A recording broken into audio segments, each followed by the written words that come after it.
What is up, boys? Trading day has been done for a while now. We finished super quick. We're going to go over the trade. We're going to get into that.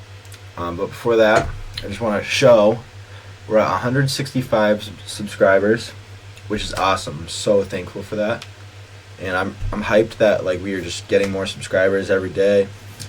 And I'm noticing that certain videos just get more views than others, like certain types of videos. So if you guys are watching my content, feel free to comment which videos you like, which videos you'd like to see more. For example, we got this backtesting session right here that got 173.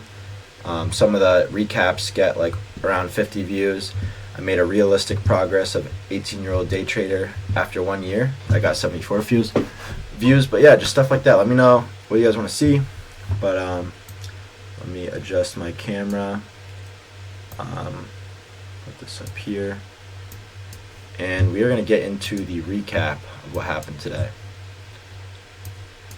Alright, so got on the charts before market open. Obviously, we got to be locked in getting on the charts so we have some time to analyze the charts and look at what's going on. So first we want to come on to the, I came onto the daily chart. I saw that we had this daily gap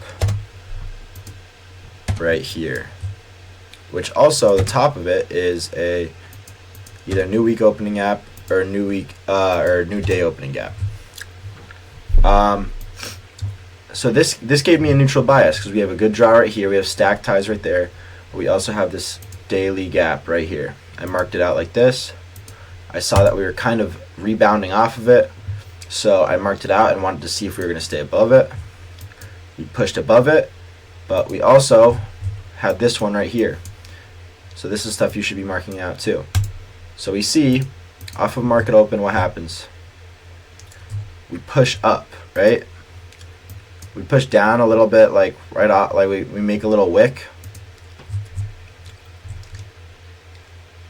And actually, no, this is actually this is real market open. This is just the movement. So we push up, kind of like a Judas swing, fake out right here. I actually did hop in this short. I hopped in this short after we started pushing below this green candle right here, and it came back up and stopped me out. But that was just a really bad trade in general. I was mad that I took it, so I decided to stop, just reassess, and I'm like, all right, we're in a buy model. We have an obvious draw above. We have previous day high aligned with the daily gap. So if you guys want to see previous day high and the gap lined up right here, boom. So all right, I'm like, all right, I'm patient. I just want to see what happens here. So we come down, blah blah blah, stop me out, and I'm like, all right, we could look for a short here now, getting an inverse right here because we're respecting the first presented fair value gap. But no, that's not what we want to be paying attention to. Here, I'm going to make this just a little bit smaller. Put this over here. We don't want to be paying attention to that. We want to be paying attention to the draw because the draw is what we're trying to trade towards. You don't want to abandon your idea because you see a good setup. So I'm like, all right, like I said, I reassessed myself. All right, we're in a buy model. I just want to see this play out. I want to see us come higher. So that's the only trade that I'm going to be interested in taking. So we had these lows where I decided to take that stupid short, and we kind of souped them out, and now we're looking for a reaction up, because if we are going to take these lows out, we're going to expect to move up off of taking those lows, almost like a liquidity sweep. And this is exactly what happens here. As we soup this low, we make this perfect fair value gap that we can look to get inversed. We also had a bullish SMT with ES. If we were going to be bearish, my target would have been London lows, which was down here. As you can see on ES, we did come down and take those lows from 2 something. Yeah, so in here, this is London lows, right where my mouse is. We took that, came up. So now we are delivering up off of a bullish SMT. We're in a buy model, daily gap, 1 hour gap, and we if we were to get that inverse, we are pushing above 5-minute structure, and we've already pushed above that. So this is a good intermediate term high to target. That is engineered liquidity with these stacked highs.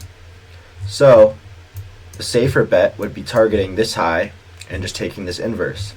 Perfect break-even point right here. This is what I did. This was my trade. Boom, entered on that candle. Stop loss right there. And I hit a 1.23R, and we made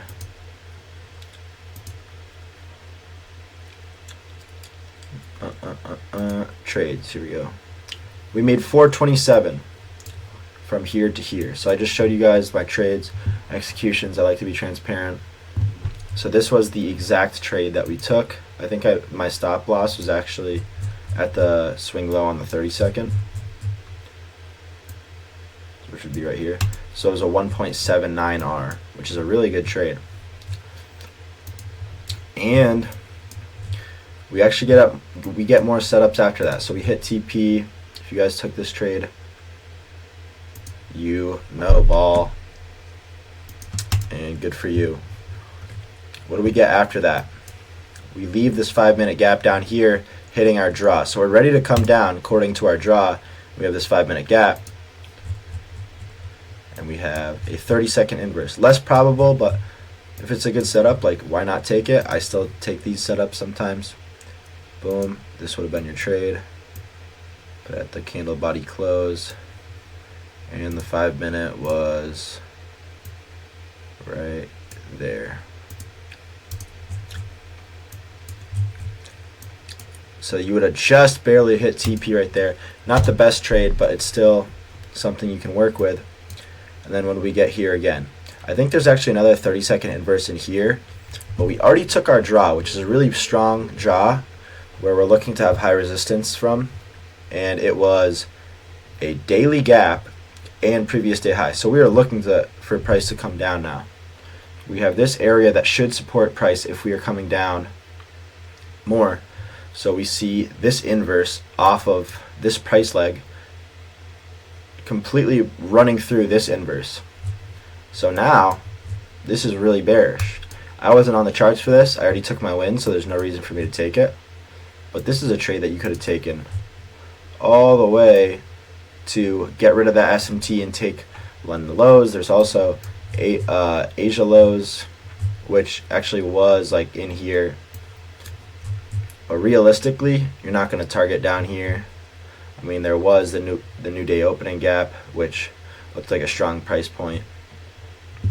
But yeah, that's really the day. I took the long, wasn't really interested in the short. Probably still wouldn't have taken it even if I still was trading and on the charts, just because it kind of came out of nowhere. A lot of volume and volatility out of nowhere. But pretty good day to start off the month. This was my first day trading again after the break for the holidays, and I'm super hyped with it.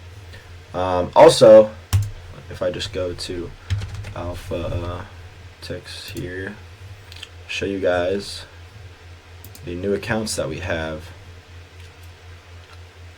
So I copy traded these today and took one other like scalp on them, making me about $500 on each of these accounts, $450.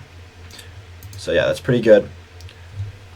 And obviously we have the funded, the XFA that we made the same amount as we made on the other one. Subtract the loss from the wins, comes up to $278 on the funded today. So made 400.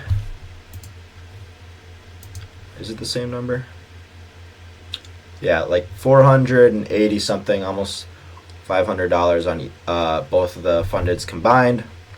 Eligible to take a payout on the top step whenever. We just want to build up that buffer to around like 2,000 something, 3,000. And then we need to get our winning days on the alpha account. We already have 2. We need 3 more, and then obviously build the buffer before we take a payout. So yeah, that's it. Hope hope you guys had a good trading day. Pretty good for me. And as always, drop a sub on the channel. We are getting more and more subscribers. As you can see, 77% more than the last previous 28 days, which I'm super hyped about. And all I ask is that you guys keep it up. And I love the support, and could be doing this without you guys. All right, peace.